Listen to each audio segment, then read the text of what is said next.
MBC 뉴스에 장성 출신이 훈련병 순직 사건과 관련된 의사표시를 한 것이 보도되었는데 이를 보고 많은 생각이 들어서 영상을 만들어 봤습니다. 유족이나 국민의 마음에 2차 가해를 가하는 발언 하지 마시기 바랍니다.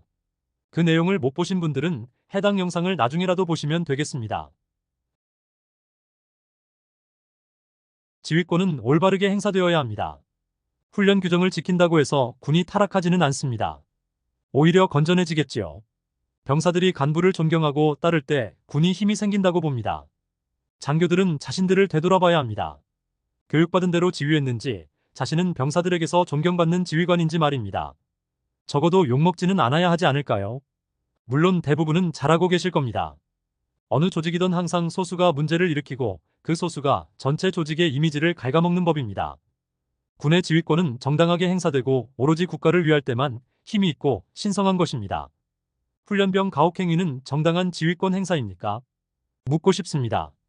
훈련병이 무엇을 잘못했는지, 앞으로 어떻게 해야 되겠다는 반성하는 마음을 갖게 하는 것이 목적이지 뺑뺑이 돌리는 것이 목적입니까? 군기훈련이 수단이지 목적이 되어서는 안 되는 것입니다. 장교가 규정을 위반한 것은 조직 기강을 무너뜨리는 것입니다. 장교가 규정을 무시한 것은 장군을 비롯한 지휘부를 무시한 것이고 그대로 두면 군기강이 문란해집니다. 기강이 문란한 군대가 적을 이길 수 있습니까? 장교는 규정을 불가피하게 어길 수도 있지만 최대한 지키도록 노력해야 합니다. 그 규정 만들 때 여러 문제점을 다 검토해서 만들었을 것입니다. 조직의 기본은 신상필벌입니다. 벌할 행동을 벌하지 않으면 다음부터는 자기 마음대로 할 것이기 때문입니다. 고대 중국 병법에는 군령을 위반하면 참하겠다는 말이 자주 나옵니다. 즉 목을 자르겠다는 말입니다. 그만큼 규정을 위반한 것은 중요한 것입니다. 전투 중이거나 정상적 훈련 중에 불가피하게 순직한 것은 운명이라고 생각할 수도 있겠지만 규정을 위반하여 가혹행위를 하다가 순직한 것은 완전히 다르다고 봅니다. 불가항력적인 상황이라면 지휘관을 처벌하지 않는 것이 맞습니다. 그러나 이번 사건은 그렇지 않지요. 관련자 문체가 나면 같은 일이 재발 가능성이 많고 또 국민은 군을 불신하게 되겠지요. 그런 것들이 적을 돕는 것입니다. 수사 권한이 왜 넘어갔을까요? 민간 경찰에 수사권이 넘어간 것은 정치권의 군 무력화하고 관련 없다고 봅니다. 여군 성추행 사건의 진실을 은폐하다가 그렇게 된 것으로 알고 있습니다. 조직이 스스로 자정을 하지 못하면 외부의 간섭을 받게 되는 것은 당연한 이치입니다. 중대장 구속은 법원에서 법과 양심에 따라 재판한 것이고 대한민국의 어느 누구도 간섭할 수 없습니다.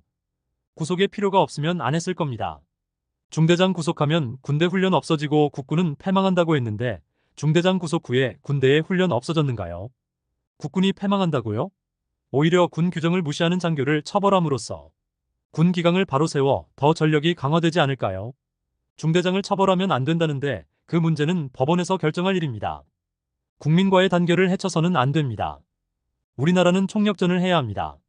그러기 위해서는 국민과 군이 하나가 되어야 하는데 작금의 여러 가지 사건이나 일부 고위직 전현직의 의사표시는 국민과 군의 사이를 갈라놓고 있습니다. 이것은 군의 전력 강화에 결코 도움이 되지 않는다고 봅니다. 가혹행위로 인해서 병역 기피 현상이 만연화되면 오히려 더 나라가 위험해진다고 봅니다. 군이 국민의 신뢰를 받아야 하는데 이런 가혹행위는 신뢰를 깨는 것이고 장성 출신의 이상스러운 발언도 신뢰를 깨는 것입니다. 한마디로 군과 국민을 갈라놓는 발언과 다를 바 없다고 봅니다. 이는 결과적으로 적을 이롭게 하는 것입니다. 영상 시청 감사합니다.